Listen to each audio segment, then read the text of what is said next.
To order. Today I'm pleased to welcome Secretary Spencer, Admiral Richardson, and General Neller to the committee for an update on U.S. naval operations and to review the fiscal year 2019 budget request for the Navy and the Marine Corps. For fiscal year 2019, the Navy and Marine Corps are requesting $1.94.1 billion, which is an increase of about $4.5 billion over amounts appropriated in 2018, and is consistent with a two-year budget deal passed earlier this year. The funding level in this request is still below what the Navy had projected for the upcoming year before the budget control was passed in 2011. Secretary Mattis has warned, and I'll quote, that failure to modernize our military risks leaving us with a force that could dominate the last war but be irrelevant to tomorrow's security. The increase is a necessary first step to reverse the harm to our military by 5 years of sequestration budgets. Today there are over 100,000 sailors and Marines and more than 100 ships forward deployed, including 3 aircraft carriers and 3 amphibious assault ships. Our nation has tasked our Navy and Marine Corps with assuring access to the world's oceans and faraway regions, while defending our interests in those areas, protecting U.S. citizens across the globe, and preventing the adversaries from using the world's oceans against us. Gentlemen, we look forward to your testimony and working with you during this appropriation process to meet the needs of the Department of the Navy in an increasingly complex strategic environment. Senator Durbin. Thank you very much, Mr. Chairman, and thanks to the witnesses who are appearing today. I want to thank Secretary Spencer, Admiral Richardson, and General Neller. Last year, the Navy lost the lives of 17 sailors in fatal accidents involving the USS Fitzgerald and the USS John S. McCain. Second class Stephen Palmer of Harristown, Illinois, a 23-year-old interior communications electrician, was among those lost on the McCain. The incident investigations concluded both collisions happened because of human error aboard the ships and unacceptable readiness levels. This was an embarrassment for the Navy, for our nation. These incidents should never have happened, but they did. The Navy and the nation collectively took our eyes off the ball. Admiral Richardson, you immediately accepted responsibility for these tragedies. That's important. You undertook serious efforts to get to the bottom of what happened with a comprehensive review. Secretary Spencer, you also completed a separate review of the Navy's overall readiness. Collectively, these reviews recommended over 80 corrective actions for the Navy to implement to restore safety and readiness. It's not going to be easy. It will take some time and resources and leadership. And the recent omnibus provided several funding increases to tackle these problems. We're ready to do more if needed. During today's hearing, I look forward to learning more about the progress that we've made to date and what's in the Navy's fiscal year 2019 request to accomplish the extensive list of reforms. Looking forward, the Navy is seeking to grow its capabilities. Last year, the NDAA set the goal of a 355 fleet Navy, adding scores of ships to the Navy while working to fix systemic readiness problems. That's a significant challenge. General Neller, the Marine Corps is called upon to do an awful lot with limited financial resources and many aging vehicles and weapons. I understand your priority is modernization, but we also want to hear about your efforts to recruit and retain the very best Marines that America has to offer. This committee and today's panel needs to have a candid discussion about Marine Corps readiness and additional resources we need to provide. Finally, let me say, I've mentioned this to each of you on an individual basis. It's a shame that you have to deal with Congress sometimes. I know you think that privately. And the appropriations process, and the fits and starts and the ups and downs. Compared to the FY 2017, last fiscal year, enacted budget of $174.1 billion, we have a virtual increase in 18 of almost 10% in 1 year. We're projecting an increase of 2% next year. And then the year 2020, we can't even tell you what will be given by Congress or whether it'll be an increase or held steady or even a cut. It's very difficult for anyone, a family, a company, certainly the United States Navy and Marine Corps, to budget with that uncertainty in the future and not to make serious mistakes. overinvesting in some areas, underinvesting in others. I'd like to have a little time during the course of this hearing to ask your thoughts on that challenge that lies ahead. Thank you, Mr. Chairman. We welcome again all of you to the committee today. Mr. Secretary, we will start with you. All of you's written testimony will be made part of the record in its totality if you proceed. Yes, sir. Chairman Shelby, Vice Chairman Durbin, distinguished members, I want to thank you for the opportunity to come here today and present to you the posture of the Department of the Navy.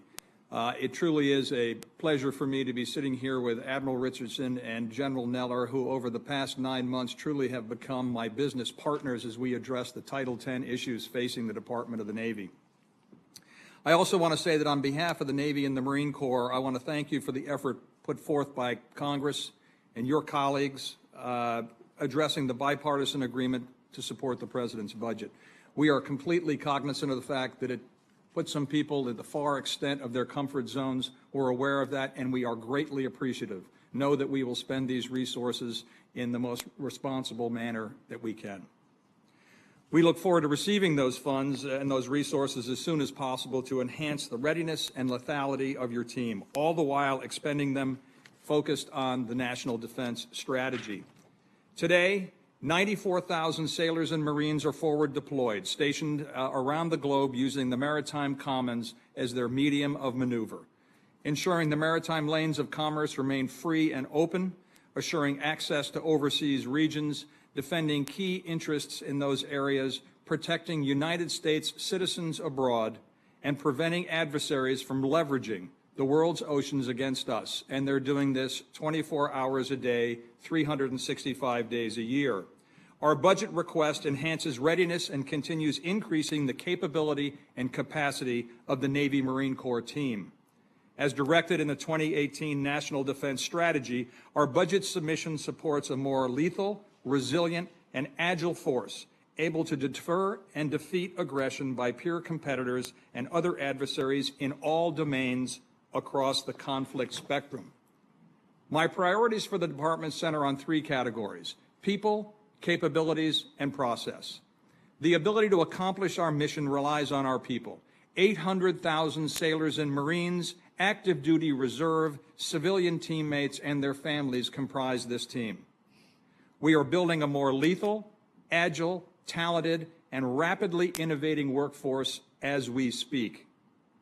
The ability to accomplish our mission relies on having capabilities necessary to fight tonight, challenge competitors, deter our rivals, and win. We are investing in the modernization of key capabilities and new technologies to keep that goal in sight.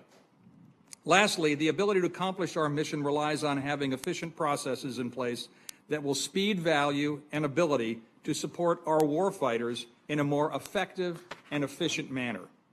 We're creating a continuous improvement mindset in both our culture and our management systems to deliver performance with ability and speed. I deliver to you a plan today with a sense of urgency. We cannot and will not allow our competitive advantage to erode.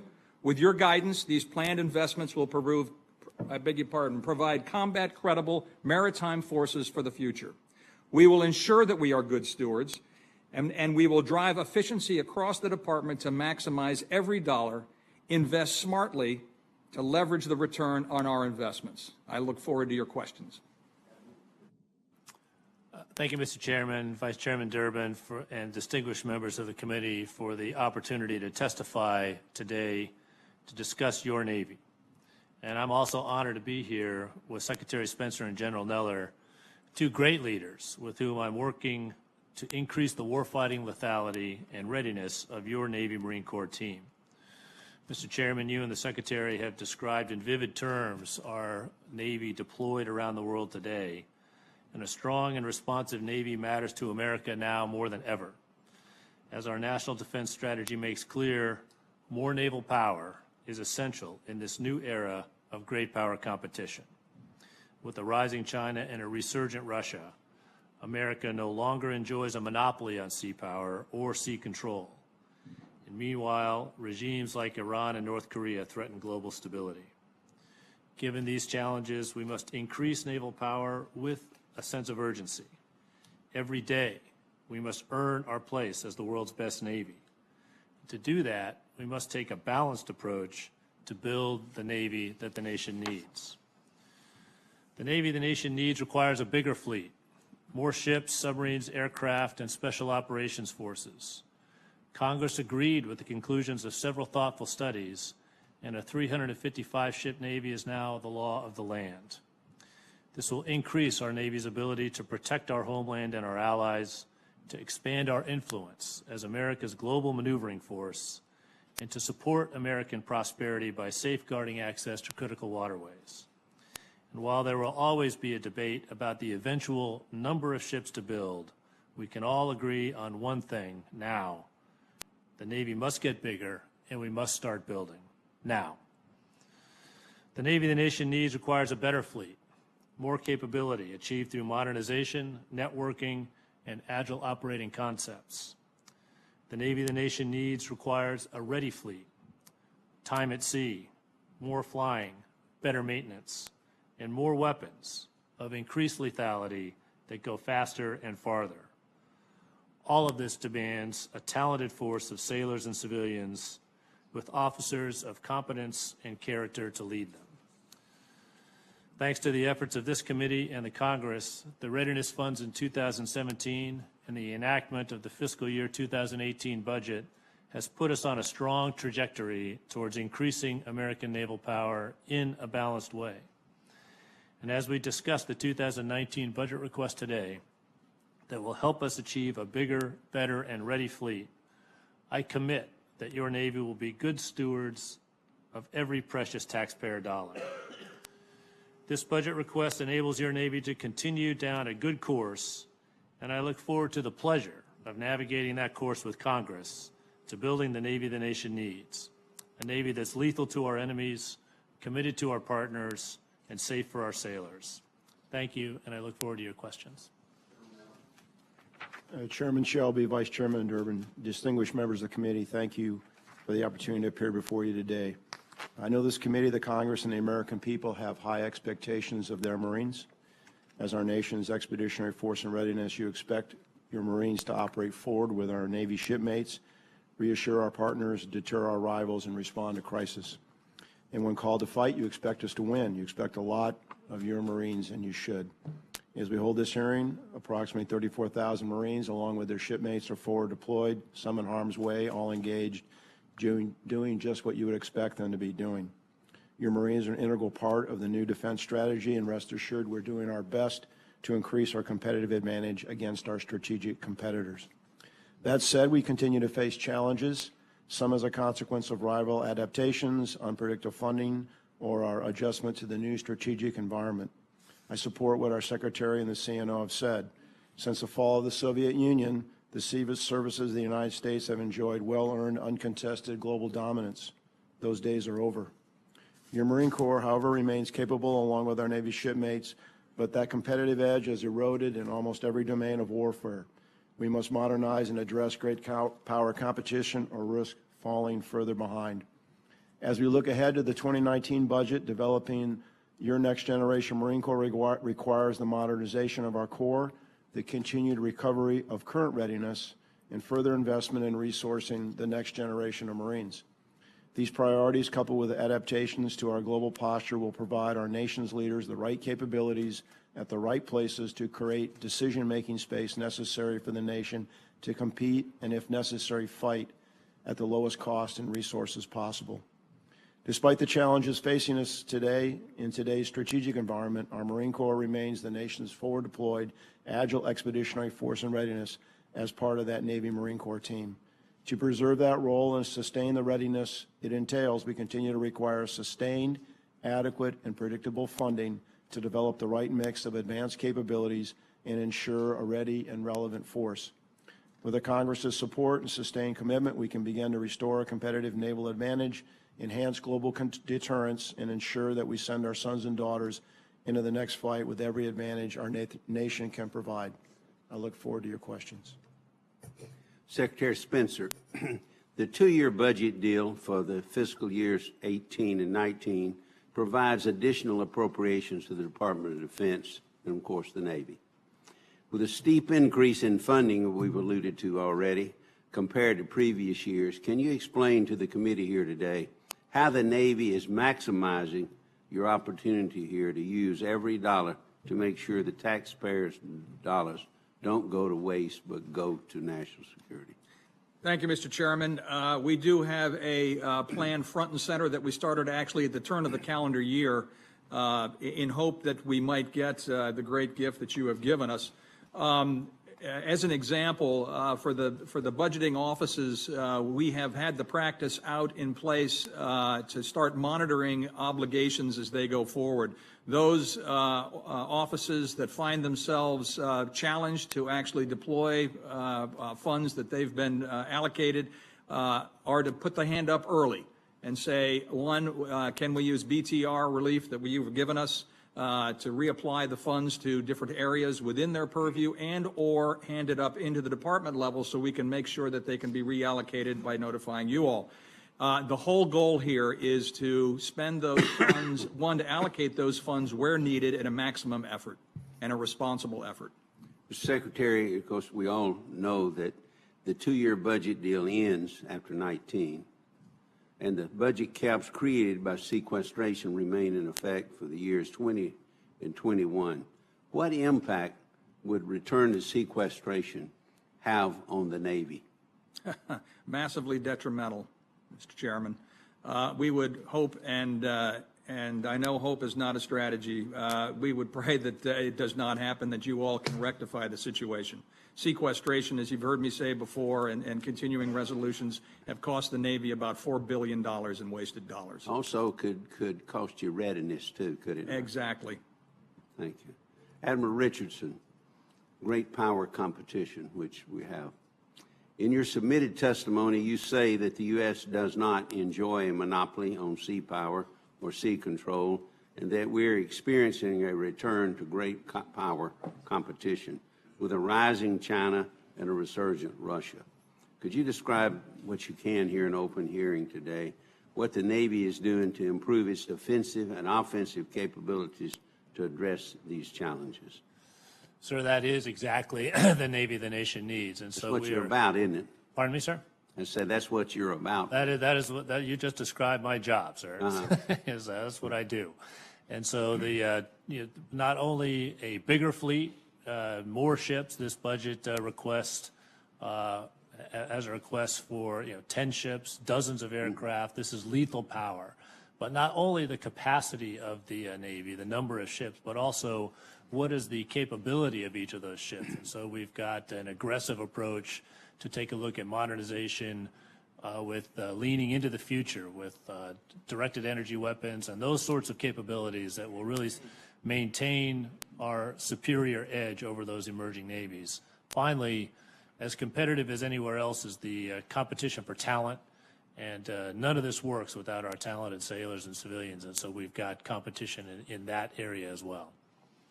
Do you believe that a lot of the great power competition, that is China and perhaps Russia, is occurring or will occur in the Pacific? Sir, the Pacific is the central priority. It is. There. Absolutely. It's our biggest lake, isn't it? Yes, sir. Thank you. Admiral Richardson, and I'll also direct this to General Neller too. Rogue regimes like North Korea and Iran are acting to threaten regional and global stability. Do the Navy and Marine Corps have the ability to respond if called upon in a real crisis there? Mr. Chairman, we do. General? Yes, sir, we do. Admiral Richardson, in December of 16, you completed a force structure assessment to determine the correct balance and mix of platforms needed to address the Navy's responsibilities to the nation. You concluded that you need 355 ships. Can you explain how this budget request supports the Navy's requirement to get to that goal? Sir, this budget request is very supportive of our requirement to get to that goal. And the combination of through new acquisitions, service life extensions, the combination of those will allow us to reach that 355 goal as quickly as we can. Right now, projected in the 2030s. So we see a quickly building ramp in terms of growing the Navy. Could you speak to how important that a healthy and robust industrial base is to the shipyards and vendors and everything that goes with it? In other words, you just can't create a Navy overnight, can you? You cannot. And our shipbuilding and really Navy industrial base is an absolute strategic jewel in the nation's crown. It's something that must be preserved at every cost. About 90% of the world's trade is carried by sea. New trade routes are opening up, and there's competition, as we all know, for undersea resources. In other words, the maritime security environment is becoming ever more complex. I'll address this to you, General Neller, and also to the Admiral. What does this mean for how we train and equip our sailors and Marines? Because this is more competition, more risk. So, General? Chairman, the United States is a maritime nation, and we're relying upon the sea lines of communication for commerce and to move trade. We're traders. That's what we do. And your Navy, your naval force, your Navy Marine Corps team has to make sure those sea lines of communication are open and unrestricted. So for us, for our training, it's not ops normal because the capabilities of our potential adversaries are much more capable. They're getting longer range, their submarines are getting better, their aircraft, their missiles. So we've got to up our game, not just in the capabilities we have, but in the training that we do. We've been at war in a counterinsurgency, stability operations, at least for your Marine Corps, for the last 17 years. And we're in the process of changing our training regimen to focus, as we did back in the 80s, against the Soviet Union, against a peer adversary. So we've got to change how we train our force. There are certain capabilities in the force that we need that we didn't need to the degree in the past, such as information operations, cyber, electronic warfare, and other capabilities, more long-range precision strike. So all that's in this budget, and we're looking forward to getting after it. But those are the things that we're doing to adjust to the new environment. To both of you, my last question here. We all hope that there's going to be some diplomatic breakthroughs dealing with Korea, North Korea, and so forth. But if there's not, is the Navy and the Marine stand in readiness to do whatever we have to do to protect our national security? Mr. Chairman, I'll start. As you know, it's a diplomatic and economic campaign at this point with the military and support. Number one. Right, yes, sir. And we are providing firm and credible military options to back that up. General? Our job is to provide for the decision makers and the leaders of this country decision space based on the capabilities that we have as a military. So we continue to look at all possible contingencies and what may be required to support those diplomatic options. Senator Durbin. Thanks, Mr. Chairman, and thanks again to the panel that's gathered today for your service to our country. The incidents involving the Antietam, Champlain, Fitzgerald, and McCain were wake-up calls. And as a result of those incidents, we initiated a comprehensive review and a strategic readiness review. The findings in those two reviews are sobering. Among the observations that were made, the Fitzgerald, not operating at a safe speed, the crew did not use radar properly, they failed to use the GPS system, poorly communicated situational awareness, and the crew was fatigued. The command leadership failed to foster a culture of critical self-assessment and was not aware that daily performance standards had degraded to an unacceptable level. Crew members did not attend the navigation brief and lacked basic knowledge and proficiency in steering and propulsion. The Strategic Readiness Review found that within the Navy, a, quote, normalization of deviation took root in the culture of the fleet. The review concluded that the Navy came to accept a lower standard performance until that lowered standard became the new norm. As an example, the GAO report found that the number of expired certifications among forward deployed naval forces in Japan skyrocketed from 6% in 2015 to nearly 40% in 2017. I note that most of the testimony from the Secretary and the Admiral have noted the need for increasing the size of the fleet, a bigger fleet. I have a question for you. Were the Antietam, Champlain, Fitzgerald, and McCain experiences outliers, or are they tragic revelations of an unacceptable safety culture in our Navy? Sir, there were definitely some problems, as you noted, on those ships, and I think that my culture and the culture of the Navy is that we don't take anything for granted when we see those sorts of indications. And so we did thorough investigations into the individual circumstances surrounding each of those individual events. That's, we did 4 separate investigations, and you quoted from those for the Fitzgerald. When you see incidents like that, multiple incidents, it, I think, is incumbent upon leadership to back up and at least explore the question as to whether we've got a systemic issue. And that's what the comprehensive review and the strategic readiness review were about. Anytime you dive in and take a look at something like that, you're going to find something. We did, and we've put a comprehensive recovery plan in. That goes to the heart of it, Admiral. Was this isolated? Were these outliers?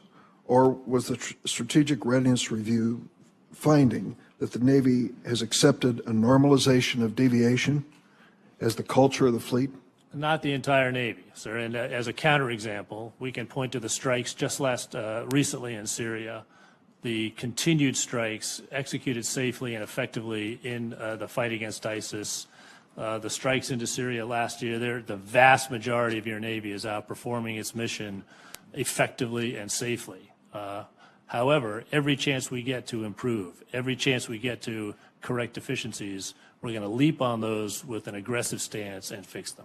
I guess I pray you're right, and I hope you're right, and I have no reason to believe you're not correct in what you've just said.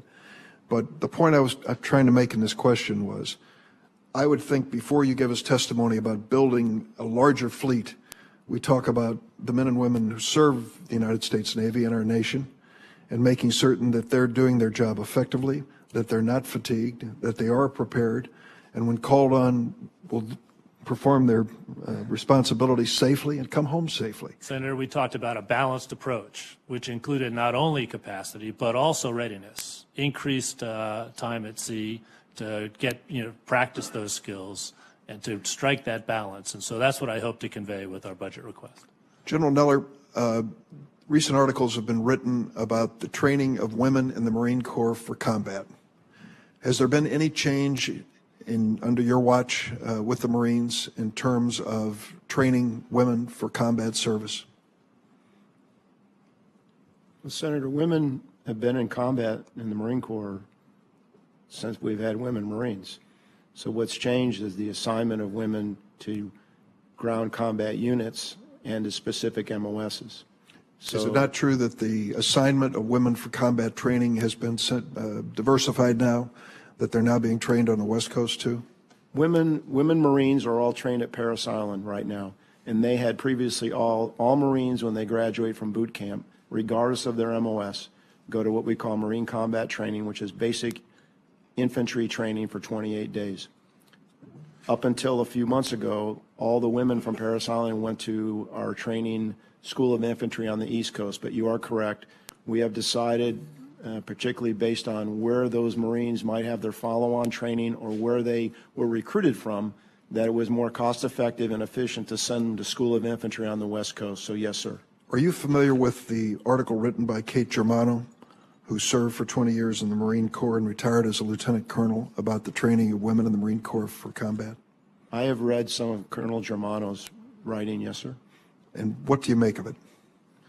I think Colonel Germano was trying to up the requirement for female recruits and the training for them to become Marines. And I would say, based on my observation and what we've implemented, a great number of the things that she expressed concern with have been implemented and are currently taking place today at Parris Island, South Carolina. Thank you very much. Thanks, Mr. Chairman. Senator Collins. Thank you, Mr. Chairman. Secretary Spencer, let me begin by thanking you for coming to Maine and visiting Bath Iron Works. I can't tell you how well received your visit was by the hardworking shipbuilders at BIW, and I very much appreciate your coming to visit.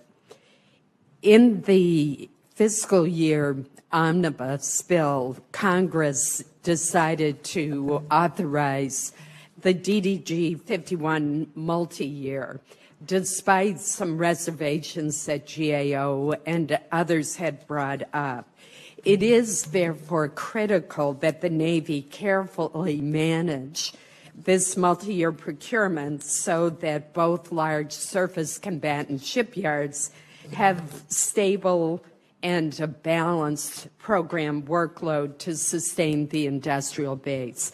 In fact, we included some report language as we authorized the multi-year that included a requirement that the Navy report on how the multi-year acquisition strategy addresses workload balance, stability, and viability for both DDG 51 shipbuilders. Is the Navy, in fact, taking steps to ensure that the DDG 51 multi-year will sustain both yards? Senator, in February of 18, we put the RFP out for the Flight 3, as you know.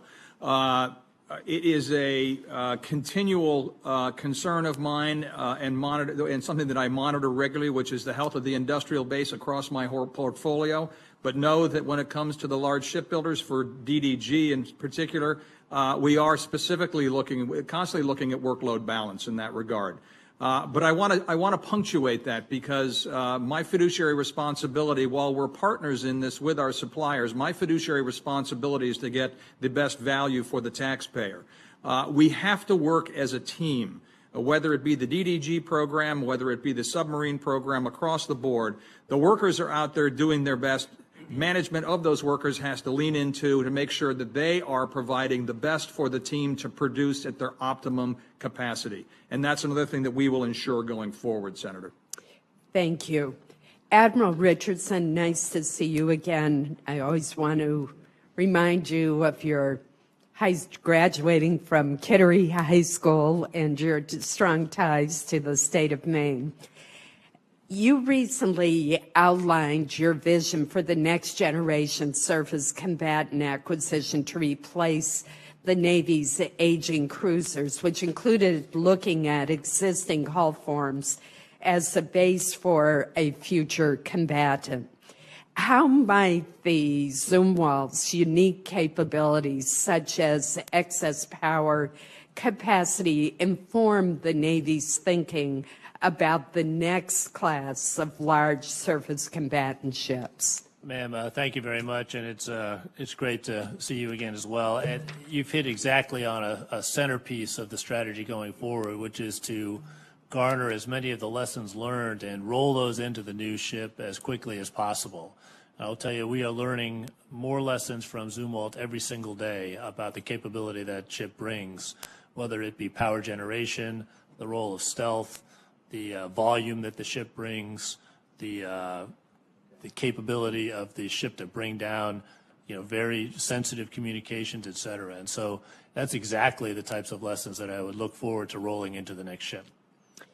As the Navy begins planning for this next generation of large surface combatants, how can the Navy ensure a smooth transition?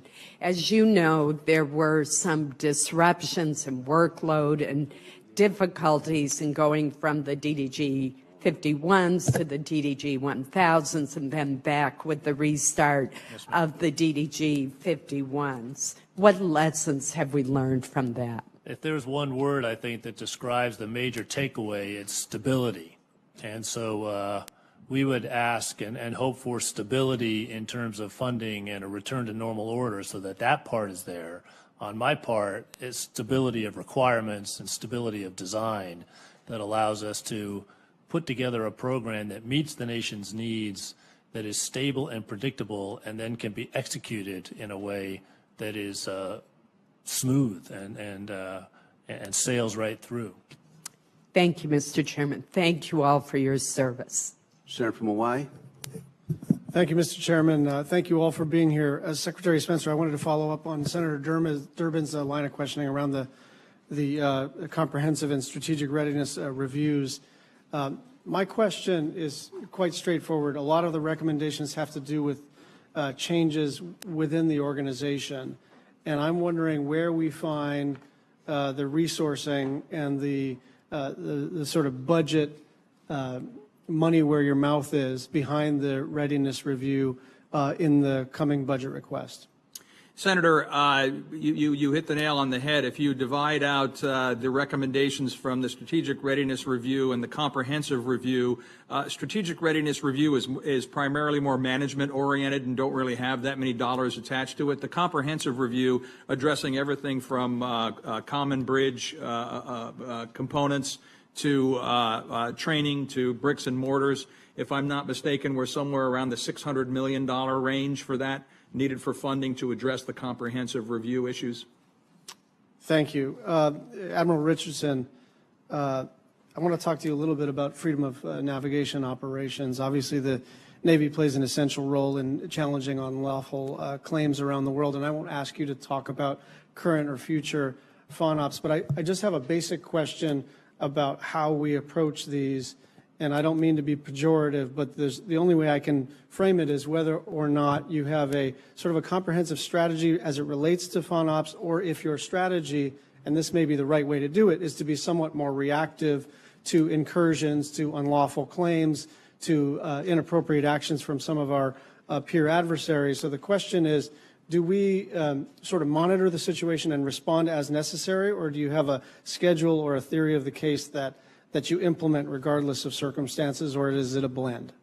I would say your last comment hits it on the head, sir. It's a blend, and so strategically, we're out there to advocate for the normal rules and norms that govern commerce and free flow of trade in the global commons, and so that's why we are there. We are present wherever international law allows us to sail and fly, and we'll continue to do so to advocate not only for us, but for everybody else. Having said that, we've got to be like foxes. We've got to be responsive to opportunities as they present themselves inside that strategic framework, and so that's how we approach it. What new partnerships with other countries give you the most optimism, and who do you want to kind of move from neutral to leaning away to our side of the ledger? So there's all sorts of dynamism in that regard in the Pacific theater, and so we've got our staunch allies, Japan, South Korea, Australia, those sorts of folks, but we're seeing great opportunities with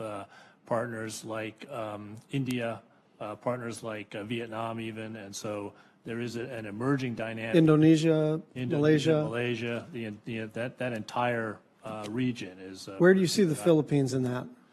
Philippines is a traditional strong ally of the United States. Still? Still. Good. General Neller, Guam. I'd like to talk to you about Guam. As usual, what is the status of building training ranges at CNMI? Senator, there's still some environmental impact issues with those training ranges, specifically on Tinian, and there's some other legal issues with ancestral homeland on Pagan. The training on Guam proper, those ranges, I think, are not going to be an issue. So there is construction going on. We're still committed to the entire DPRI AIP plan of reducing the number of Marines on Okinawa, moving out of Fatema to the Fatema replacement facility, and Marines are going to go to Guam. So, but we need to be able to train, and we need to be able to move off that island. So I'm hearing that you think you're on track, but if you fall off track, I assume that impacts unit level readiness? We've always stated, the Marine Corps has always stated that for us to go to Guam, with those units that go there have got to be able to maintain their readiness. And what's your level of confidence right now about staying on track with respect to construction? I'm not going to speculate. We're operating on the assumption that these things are going to get resolved, and we're going to be able to train there. Okay. And Secretary Spencer, I'll take this one for the record. There is strong support from PACOM and PACFleet for the University of Hawaii's application to establish a Navy ROTC program. And can you please follow up for the record with a definitive answer about what the Navy would need in order to support the University of Hawaii's Navy ROTC application. Senator, just duly noted, and to let you know that you might have seen it in the press, that we are doing a benchmark review of all our educational institutions, and we're going to actually address the ROTC issue there. So duly noted, and I will respond. Thank you. Thank you, Chairman. Thank all of you for being here. Admiral Richardson, Senator Durbin and I, members of this committee generally always are very engaged in the discussion about the FA-18 Super Hornet production. I think that's been sort of at the top of the unfunded list. I believe this budget has fully funded the line for the coming year. And mostly I just didn't want to fail to mention this once again, that this is an item we care about a lot. The question I have for you, though, is the competition for the new aerial unmanned refueling asset, and how that's going, and how you see that unmanned refueling as an important part of the future of the Navy. Senator, thanks, and I just want to double down on the importance of the F-18 Super Hornet as a current and continuing part of our future naval air wing, and so we're completely behind you on that. With respect to the MQ-25, the unmanned aerial tanker, this is a signature program for the Navy that is not only going to fulfill a critical readiness and capability gap, the ability to fuel strike fighters, which will liberate additional strike fighters to go do a strike and fighter mission, which are currently tanking. And so this will not only extend the range of the air wing, but also reap benefits in terms of increasing the striking power of the air wing as well. We brought in industry very, very quickly on that. Early on in the problem, we leveraged the technology that had been developed to date so that we could move quickly to production on this. Competition is going very well. We are currently in the evaluation of that, and we expect to award a contract later this year. Later this year? Yes, sir. Okay, thank you, Admiral. General Neller, as you know, I think there are more Marines at Fort Leonard Wood because of the schoolhouse that is run there than there are at any other non-Marine base in the country. We're certainly glad to have those Marines. I know you're looking at the feasibility of moving the civilian law enforcement training to Fort Leonard Wood, where other military police training goes on. And I'm wondering if you could discuss the benefits of potentially unifying that training at one location. Well, Senator, you're correct. I visited Fort Leonard Wood about 6 months ago, and you would think after being in the Marine Corps this long, I would know where all the Marines were. There are a lot of Marines there. We've got our motor transport school, and we've got our nuclear biological chemical school there, and we also train our military police Marines. And I believe there's a study ongoing now to take a look at whether civilian law enforcement would go there. Obviously, if you can consolidate any training, you can achieve economies of scale, particularly where you have a school for military police, that there's going to be advantage to that. So we're still waiting for the final results of that, and I would ask that I can give you the results of that when we get the final readout on that report. That would be great. I hope you continue to look at the feasibility of that, and I know you're encouraging them to get to a final conclusion soon and hope to be updated on that. And Secretary Spencer, my question for you is, as we talk about continuing to add to the equipment, add ships to the Navy, how does that compete with the readiness concerns that we've seen, and I know you have? You're adding more ships in an environment where we've had a hard time keeping all the ships we currently have ready, and just your thoughts on how we do a better job of balancing those things. Senator, to frame an answer for you, to grow the fleet is one bar in the chart. And there are two other bars that need to be acknowledged, and that's the manpower needed to support the ships and the actual maintenance needed to keep them going. That is the full life cycle cost of the platform. We are analyzing that as we go forward. When it comes down to the actual tactical measures we're doing, we are actually starting to see the needle move when it comes to ship maintenance. There are some efforts underway that we're reaching out to the private sector to take some best practices from them. We're learning some lessons already that we're indoctrinating into both depot-level aircraft maintenance and ship availabilities. We're taking this all into effect because as we grow the fleet, we have the responsibility in spending the resources to make sure they're put forward to make it a more efficient and effective team. Well, I think we all know we've been asking too few people to do too many things with equipment that wasn't where we'd want it to be, and I know that's an important priority for you, and I'd suggest it is for the committee as well, so hopefully we can work together to make it a priority. Thank you, Chairman. Senator Reed. Thank you, Mr. Chairman, and also let me thank you and the Vice Chairman, Senator Durbin, for your support of $225 million to expand funding for the submarine industrial base supply chain. It's deeply appreciated. Thank you, sir. And with that, Mr. Secretary and Admiral Richardson, the supply chain for submarine construction is absolutely critical as we try to continue to build Virginia class and put the first Columbia class in the water. Can you comment on where we are in the supply chain, and do you need additional resources this budget cycle to continue to make improvements? Senator, the supply chain it's coming forward over the last 5 years. It is an absolutely critical topic that we discuss, and it was not readily apparent to many people going forward as the importance of it. We are looking at this with a fine-tooth comb, both the Navy in partnership with our suppliers. Because that is what puts the whole ship together. And when it comes to the Virginia class and the Columbia, and I'll also put in there also our carrier efforts, it is a combined, in many cases, an overlapping supply chain. Our integrated plan, working with both our suppliers and the Navy, are combing through the supply base. We've done it. We have joint efforts going on. How can we make a supplier a better supplier? What do they need? The questions are being asked now when we approach contracting is, fine, what are our benefits that you can provide us? And they might come back and say a 10% savings. Our immediate response is, what can we do for you to get to 20% savings, as an example? That is how we're working with the supply base, because it's going to be critical to get both the Columbia on station, Virginia payload mod, and the carriers. Yes, sir.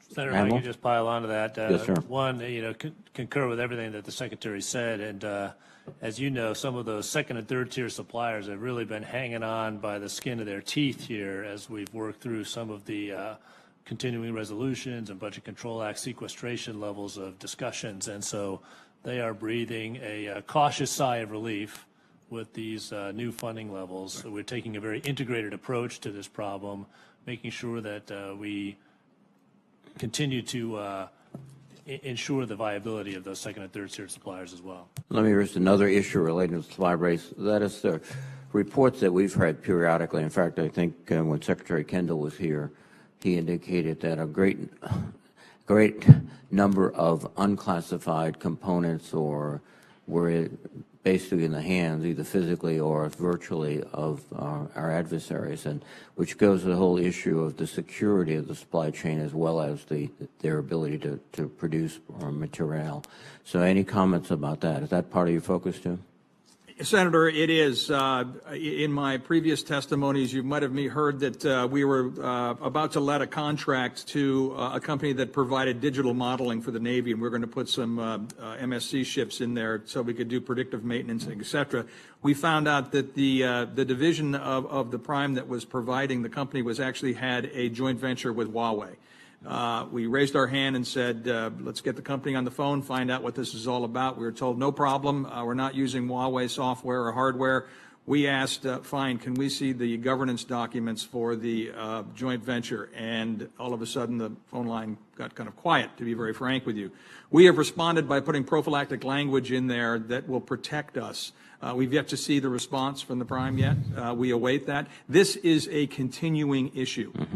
We have an office inside the Department of Defense called OSEA, the Office of Commercial and Economic Activity, that the Navy and the Air Force has been funding on a pilot basis, that is specifically rooting this out. Because what we're finding when we drill down is if you go 2 and 3 layers of holding companies, all of a sudden China Inc. is the owner. And we have to start paying attention to this, and we are.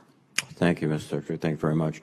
Just let me raise an issue that we've talked about before, Mr. Secretary, and this is one that is not exclusive to the Navy but important. That is, in Newport, the Navy base is a key asset of not just the Navy but national security with the War College and everything else. But it's also been a way in which we've been able to support Coast Guard activities, and it's been a collaborative effort. And again, with the help of the chairman, we've been supporting NOAA's activities in terms of planning to provide a basically new peer operation there that could be used by the Navy in times of need, but also something that would add, again, quality and capacity to the base. And again, I would like your help and support as we go forward, if we could. Most definitely, Senator. We talked about this, the logistics of incorporating a whole of government solution, shall we say. We're totally open to that. It goes to speak to, if I could use this as a moment, to keeping our infrastructure in place. That infrastructure really is a key component of readiness. Thank you. Now, my real concern is about investment in certain athletic fields in the state of Maryland, but I will not push that issue. Thank you.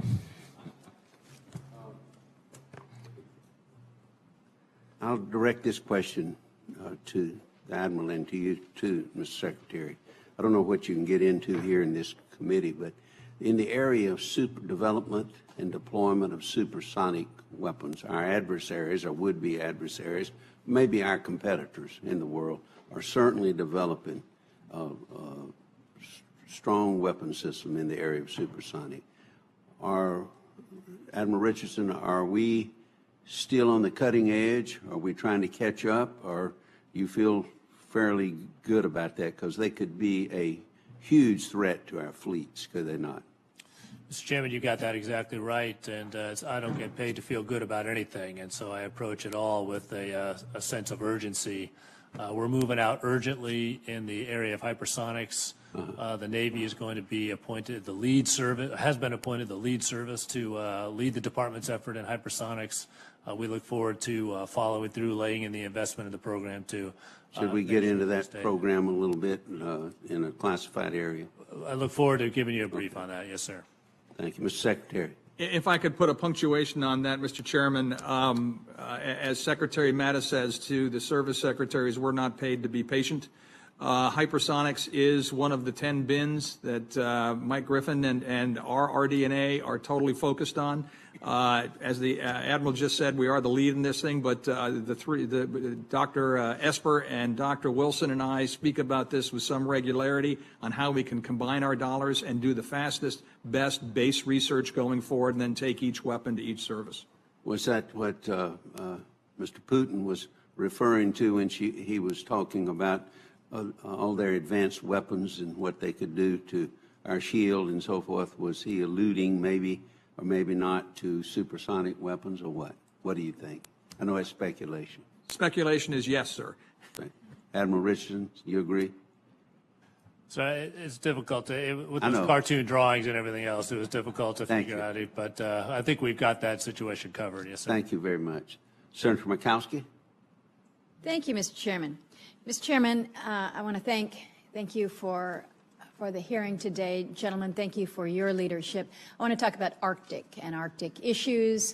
Might have a little bit to do with the chairman's favorite subject when we discuss appropriations, and that's icebreakers and the need for them. Let me start with you, Admiral. Just the importance of working with our partners and our allies as we project power in the Arctic. In November, NATO Secretary General Stoltenberg announced plans to create an Atlantic Command, which will cover the Arctic. Do you think that this counterbalances Russia's joint Arctic Command? Ma'am, there's no question that with the dynamism in the Arctic, the receding ice cap, the opening of strategic waterways, the uncovering of continental shelves with their attendant resources, that there is an increasing strategic urgency in the Arctic. That effort, plus the efforts that we're working with the Coast Guard, including their effort, the Coast Guard's effort to get started again building icebreakers are all part of us addressing this emergent strategic opening. Well, I appreciate your focus on it and recognizing that as we deal with an area that has really for some kind of been off the map, off of people's radar screen, that we recognize that in order to play, we've got to have the requisite infrastructure, and infrastructure includes, most specifically, the icebreakers. It's my understanding that NATO inventories on icebreakers include one for the U.S., 8 in Canada, with 6 Navy icebreakers planned. Norway has 1. And by 2022, NATO is going to be looking at a total of 16 icebreakers, while Russia has close to 50. Canada is obviously moving ahead with procurement on a much larger scale. But you mentioned the connect with working with the Coast Guard in producing dedicated icebreakers. But I'm looking at this and saying one icebreaker does not a fleet make. And we recognize that the strategy calls for 6. But do you think that we should be more aggressive in this area, perhaps following Canada's lead in procuring icebreakers, not only for the Coast Guard, but also dedicated icebreakers for the naval fleet? Ma'am, it's a timely question regarding activity in the Arctic because we just rolled up this year's ICEX. Right. We've been dedicated to going up there with our submarine force every other year for decades now. This time we went up with 2 U.S. submarines and a British submarine, and so it has not been off our radar, I guess is my bottom line. With respect to the icebreakers, that is a historic and very well-defined Coast Guard mission. The Navy looks forward to supporting the Coast Guard in every way to build the number of icebreakers that we need. Well, know that I'm going to continue to be aggressive in my push for not just one, but for meeting the needs that we have as an Arctic nation. Secretary Spencer, I want to talk about Northern Edge. The exercise in Alaska is obviously a very important exercise for the military and for the communities, the coastal communities that support it. Thank you for the outreach that the Navy played last year around the Gulf after the 2017 exercise to communicate with the affected communities, to give a little bit of a debrief and to really have that public engagement. As you know, I've been kind of outspoken on behalf of these communities in urging a greater openness. One of my big concerns about the exercises in the past has been the potential for impact on our fisheries. This is our #1 private employer. Making sure that we have good, strong, sustainable fisheries is key.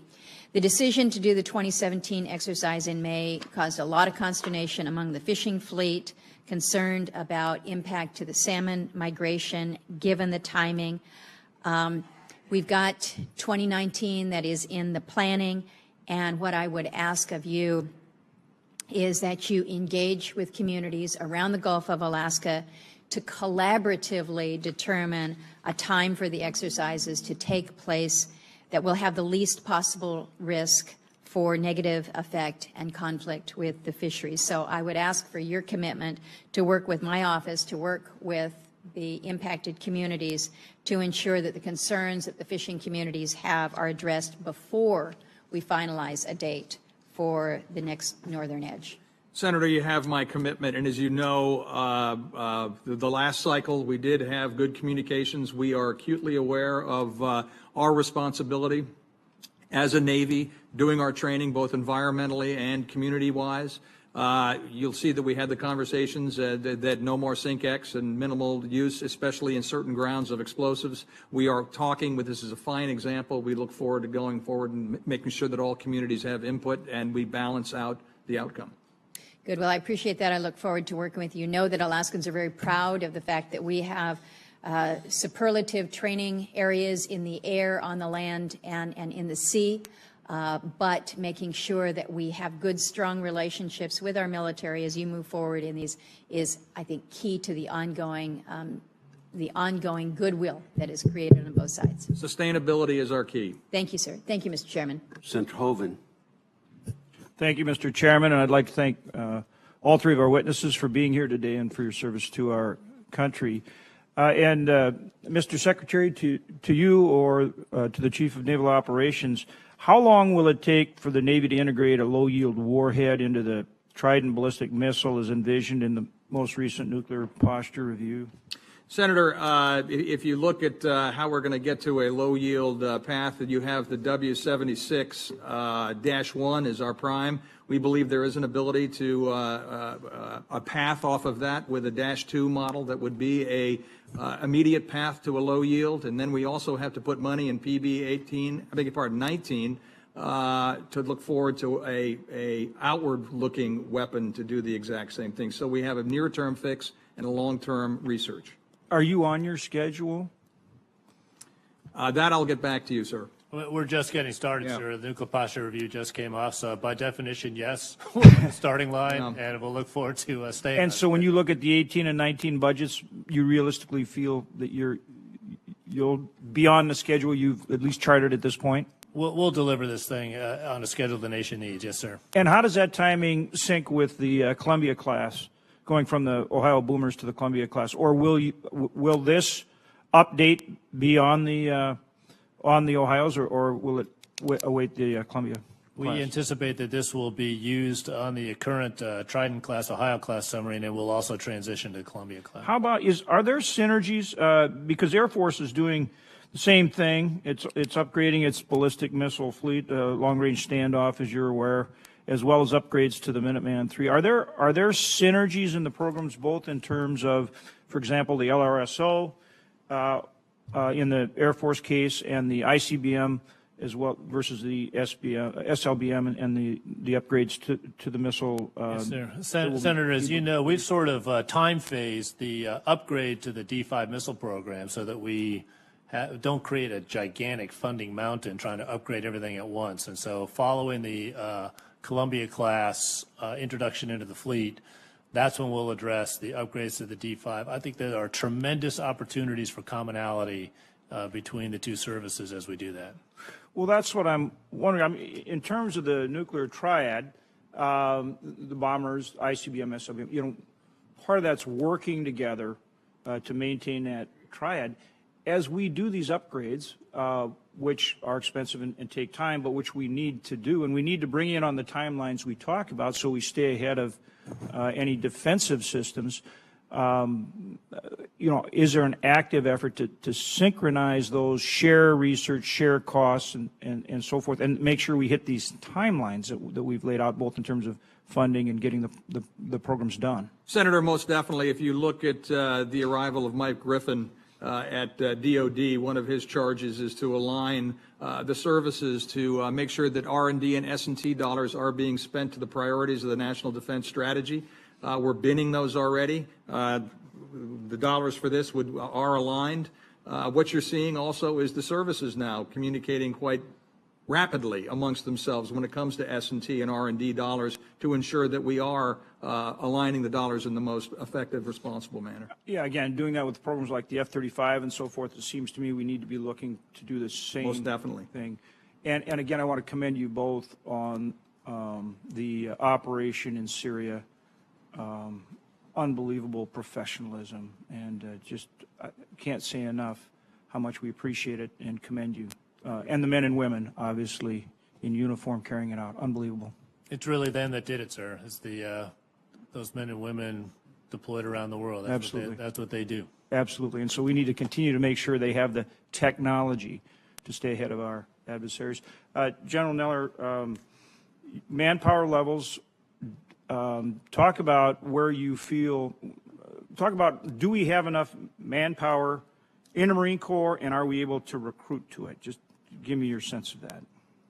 The answer, Senator, is yes and yes. I'll take recruiting. Our recruiters work really, really hard, and we're running 99.9% high school grads. We're in the highest categories. We start each month, even in the hardest time to recruit is in the winter. Now, as we get into June, we'll start, looking at people that are going to be prospective high school seniors, and we're shipping people that have been in the delayed entry program. So we never take that for granted, just like we never take making Marines for granted at the recruit depots.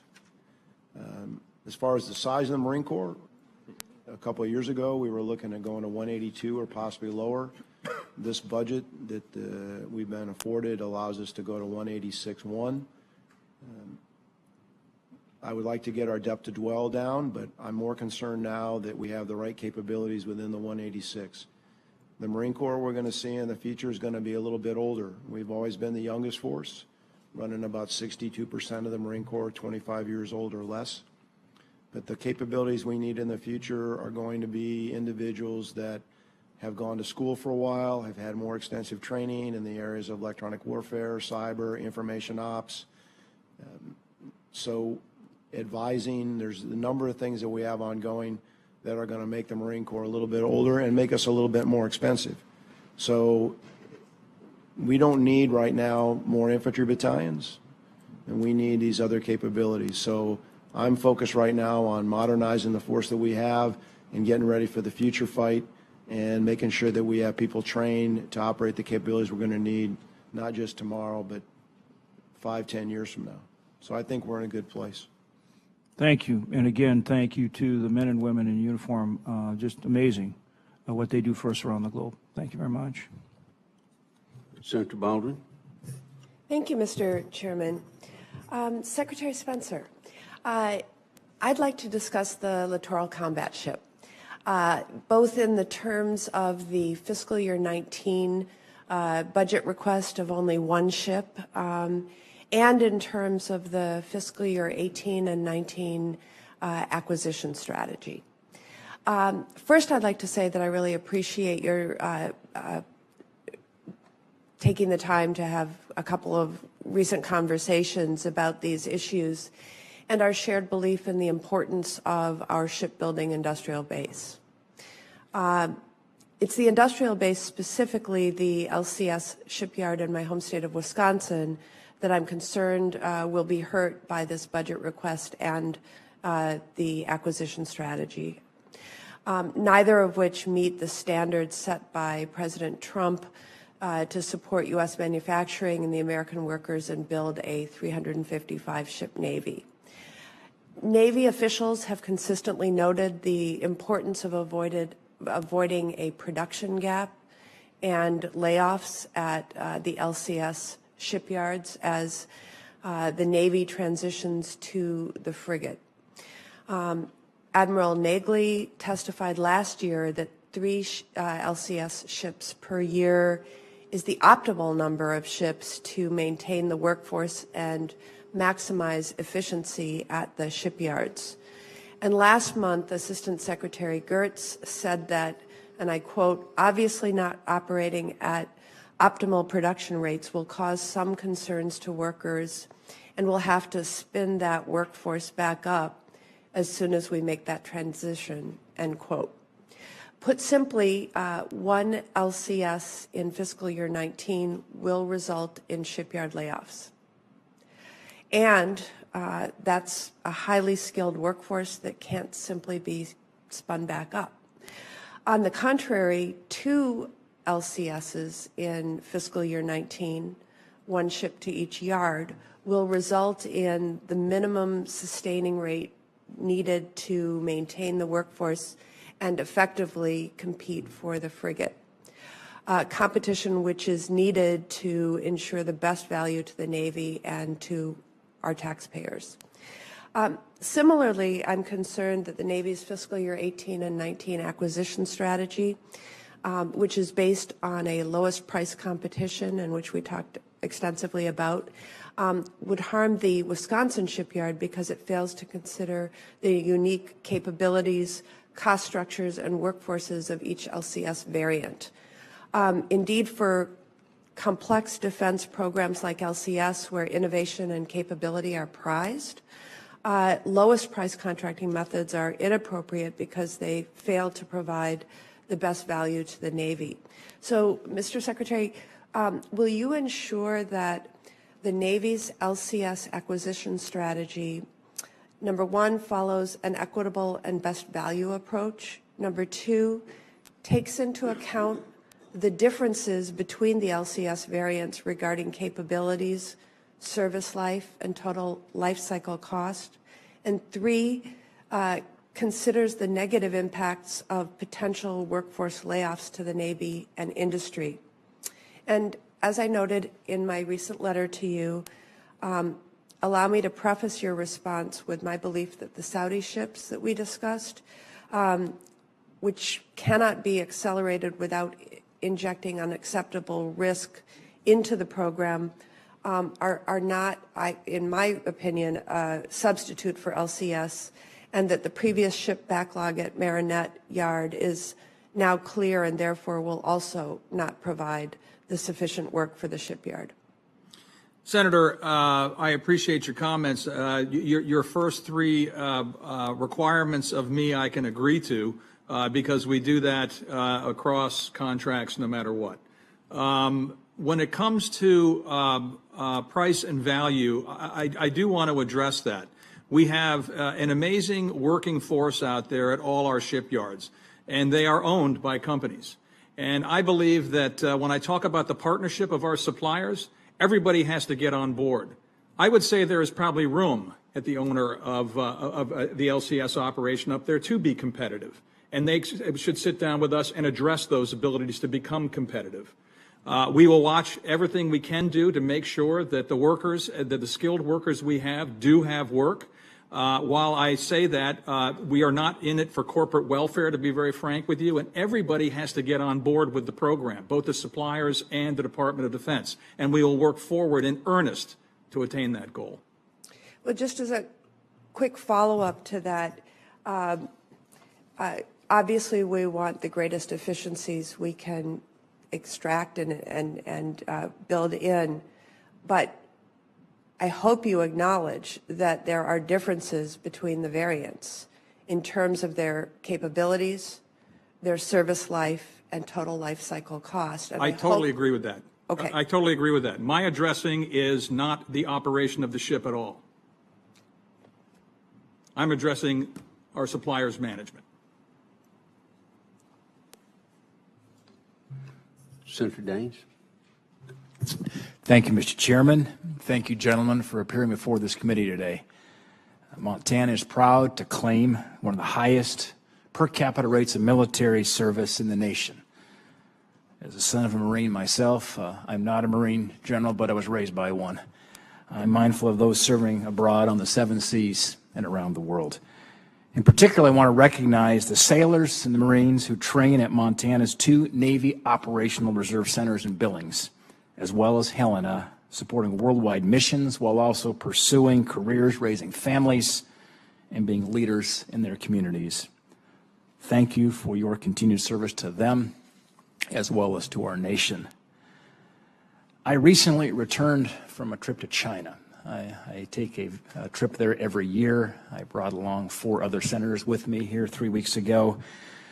We met with industry leaders across China. We were in Shenzhen, Hangzhou, Beijing, and Shenyang. In fact, went down to Dandong and had a shot across the Yalu River there. And my father, as we left China, and I was able to text my dad in South Korea, my dad just reminded me about the tremendous price that was paid there and about some great Marines that, as well as other members that lost their lives.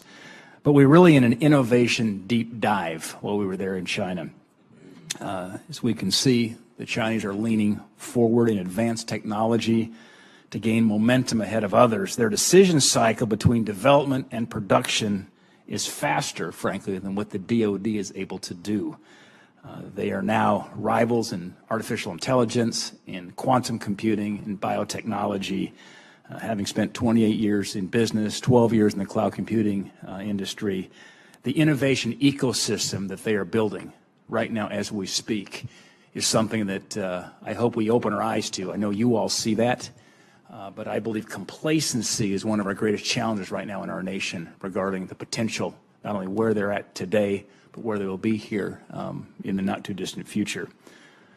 So this is a question for the panel. How is the Department of the Navy keeping pace to stay ahead in these technological advances that we see? And what can we in Congress do to help you in that endeavor?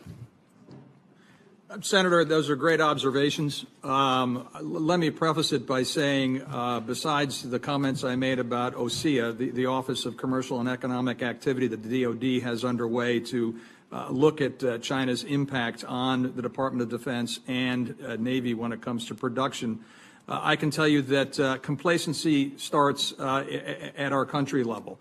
The education being derived by Chinese from our own educational institutions and then retreating back to China, their wanton disregard for appreciation of intellectual property, all has to be taken into account because we are at competition with them, hand and foot competition. That being said, what are we doing? If you look at what we're doing as far as rapid prototyping, our abilities to sit down and focus and align our research and development and S&T dollars that coordinate to the support of the National Defense Strategy, it's becoming much more focused. The dollars are being aligned for a greater output and a more efficient output and a speedier output. That is how I'd like to frame the answer. And I turn it over to the CNO and the General. Senator, thanks. I'll just pick up where the Secretary left off. Our budget request includes requests for what we call accelerated acquisition programs, and these are programs in unmanned, programs in directed energy, a number of programs where we have put them on a fast lane. And I would really advocate money's moving faster, obligations are faster than traditionally done because we are speeding this up. We are trying to fight that sense of complacency. We're moving out with a sense of urgency. We're looking at more mature products and prototyping than we have historically done. So I would really ask for the committee's support for these programs as we move forward. This is what's going to allow us to compete at speed. Yeah, and I'll let the General have the next comment, but I remember when we were in the race in our startup and we grew it to a large business around the world, but our competitive differentiator was we could run faster than anybody else. It was about speed in the innovation cycle, no doubt. That's the key. Yeah. That's the key. General. Senator, like you, we've been watching this for years. Mm-hmm. I assure you that there's no complacency within your Marine Corps or your Navy on what's going on. They're the pacing threat. The National Defense Strategy tells the naval force that, not at the exception of the other potential threats out there, but that's the pacing threat. So I think to go faster, we all want to go faster. The one thing, I hate to say that funding, not just the quantity, but consistent, sustainable, plannable funding is going to allow us to go faster. Mm-hmm. Because if someone's going to do business with us, we know that the commercial world is now the source of innovation as opposed to the government. But they've got to be able to work with us, and we've got to be able to say that we can provide resources to them. And just like we need our suppliers out there to know that there's going to be a business, and if we start, stop, CR, no CR, they've got to feed their families. They got to pay their payroll. The other thing I would say is that we're in competition not just technologically, but we're in competition politically and policy and for influence around the world. We should always be aware of human rights and the actions of other nations, but we need to make it easier for others to be our friend.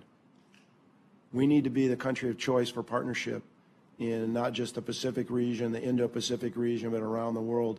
And yes, we should hold those countries accountable, but we can't, on a mill-to-mill basis, we can't have generations of military officers like we've had in places like Pakistan and Indonesia, for good and valid reasons, not be able to come to our schools, not to be able to engage with us, not to come to this country and become our partners and develop those relationships and see the way it's supposed to work.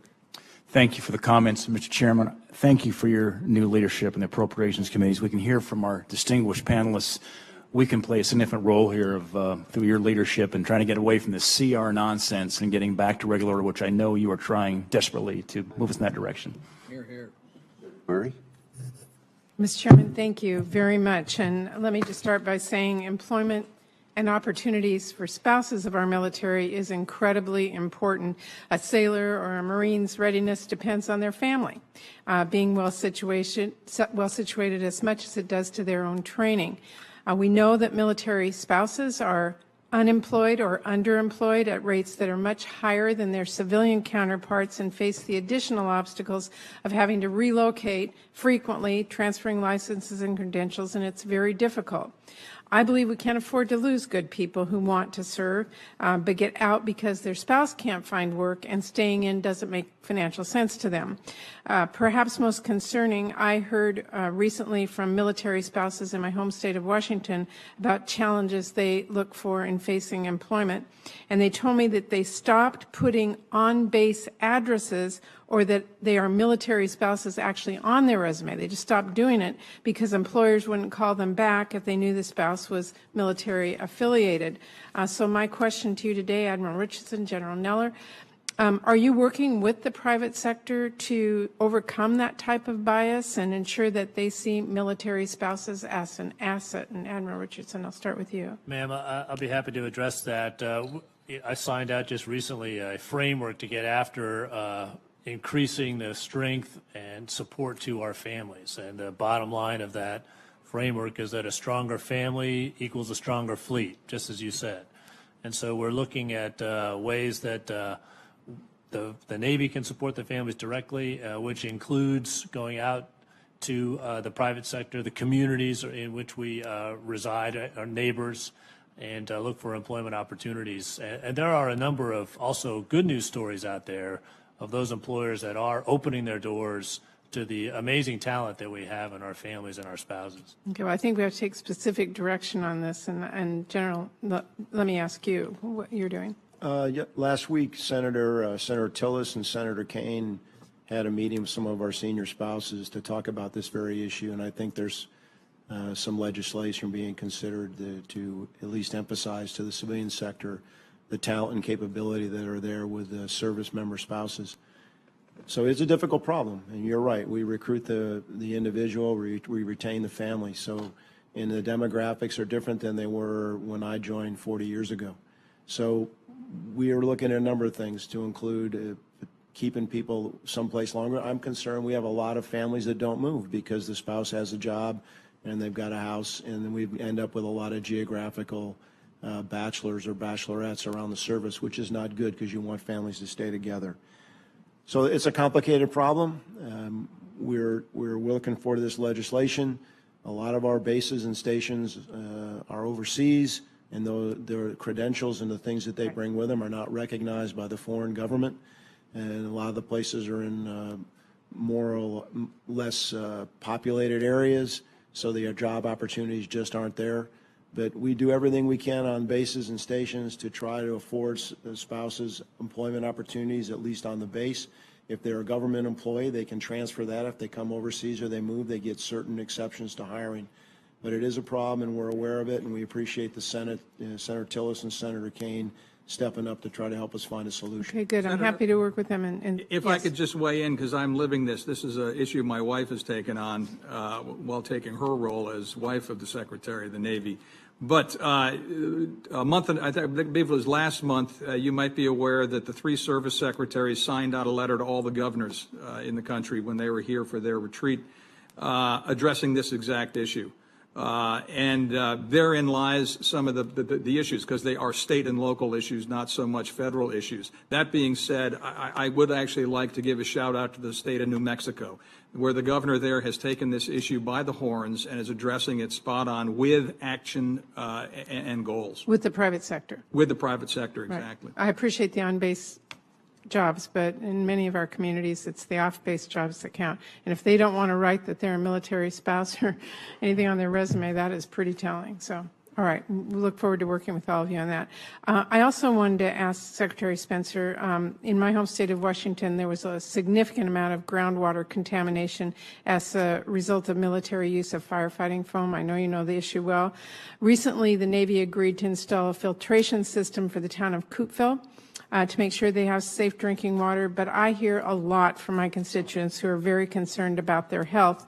This committee provided more than $42 million to the Navy for cleanup of those chemicals and to make sure there's safe drinking water, which is in addition to tens of millions to the other services and to OSD for cleanup and research.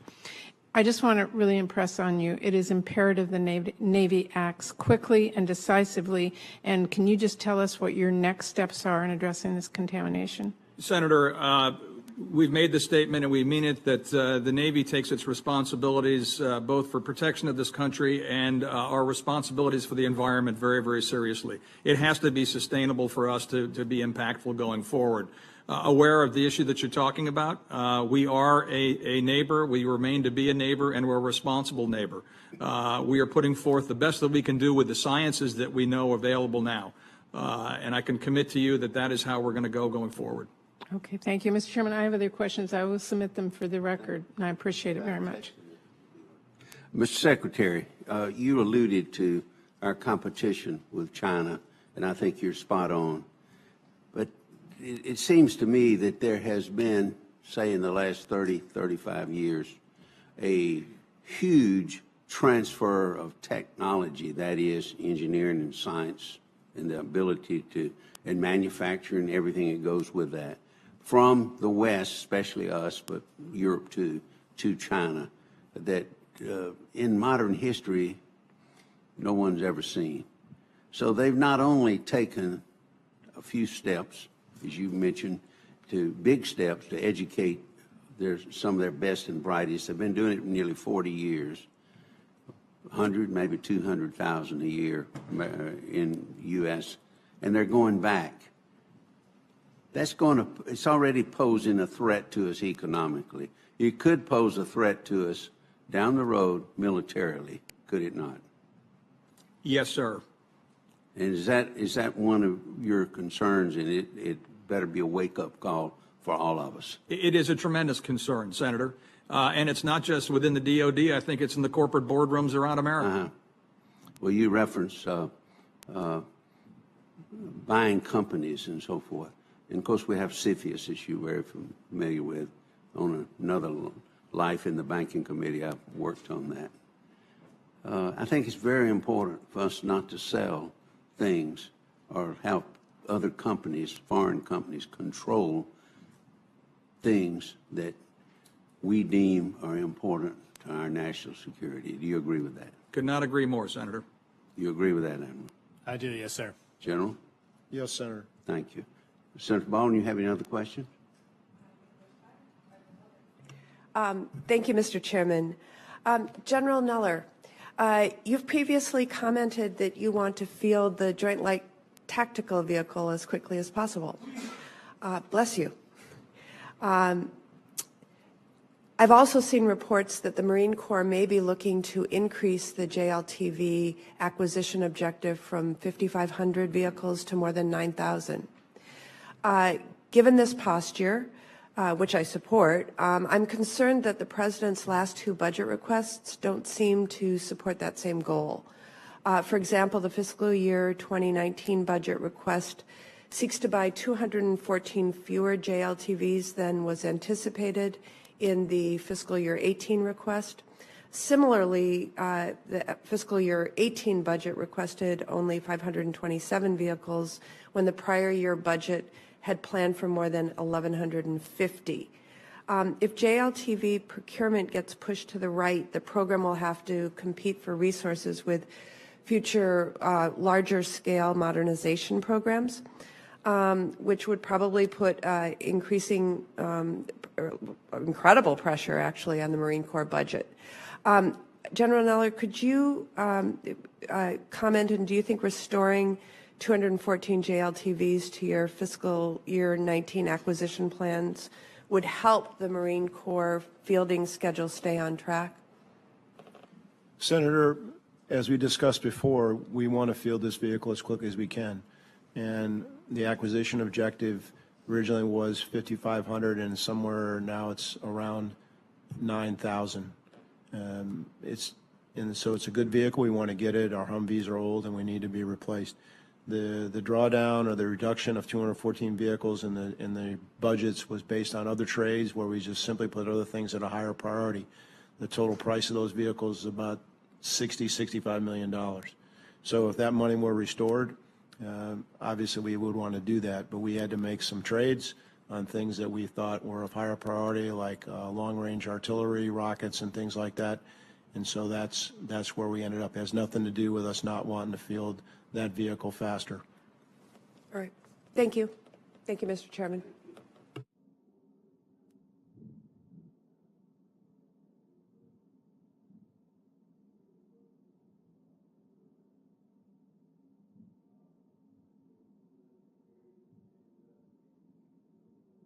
April the 26th at 10 a.m. to receive testimony on the Defense Health Program. Senators that were not here and some that were here may submit additional questions. For the record, we'd hope you would answer them within 30 days of receiving them. This committee is adjourned. Recess.